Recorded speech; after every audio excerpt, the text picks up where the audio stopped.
Pastor lembra lições da Reforma Protestante para hoje. Valorize a herança, não modismos. Segundo P.R. Judson Fontes, a Reforma Protestante surgiu de uma nova compreensão da Bíblia por Martinho Lutero.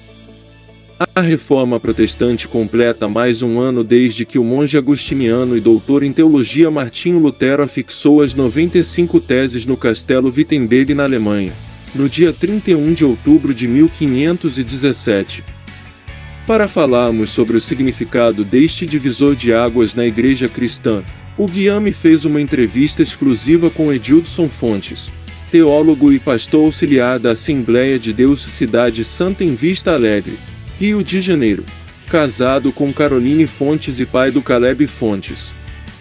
Autor do livro Reforma Protestante e Pentecostalismo, Edildson diz que o principal significado da reforma é a restauração das doutrinas dos apóstolos de Jesus Cristo que ensinavam na igreja primitiva. No cristianismo, a reforma protestante quebrou o monopólio religioso da Igreja Católica Romana na Europa e abriu caminho para o surgimento de diversas vertentes do cristianismo.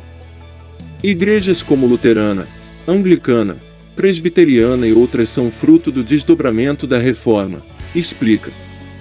De acordo com o pastor, que é estudioso do tema, especialmente focalizado na conexão das 5 solas e a teologia pentecostal, alguns pontos se destacam na reforma que surgiu da nova compreensão da Bíblia por Martinho Lutero. No sentido teológico, classifico 2 tópicos: a doutrina da justificação pela fé e o sacerdócio universal do crente, diz. A doutrina justificação pela fé é uma doutrina bíblica apresentada na epístola do apóstolo Paulo aos Romanos, mas foi deixada de lado durante o desenvolvimento da igreja, a ponto de as indulgências se tornarem uma prática normal na igreja, explica o professor de teologia. Edildson diz que alguns teólogos católicos concordam com Lutero e que a importância da justificação pela fé nos ensina o quadro do ser humano diante de Deus. Por causa do pecado original, nós herdamos a natureza pecaminosa em Adão. Em consequência disso, estávamos mortos, espiritualmente falando, sem comunhão com Deus. No plano da salvação, é Deus que toma a iniciativa. Sendo o Deus da vida, só Ele pode dar vida ao morto. Em Efésios 2, o apóstolo Paulo faz essa explicação. Sobre a doutrina do sacerdócio universal, o P.R. Judson diz que é um dos pilares da teologia reformada. O significado desse ensino é que cada membro do corpo de Cristo tem acesso a Deus por intermédio em Jesus Cristo. Além do mais, nenhum membro do corpo de Cristo é superior ao outro. Diante de Deus, em Cristo, estamos no mesmo patamar.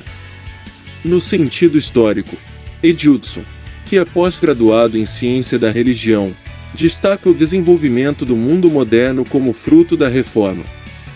Trouxe benefícios que usufruímos hoje, como a liberdade do indivíduo, a igualdade, o nacionalismo e a democracia.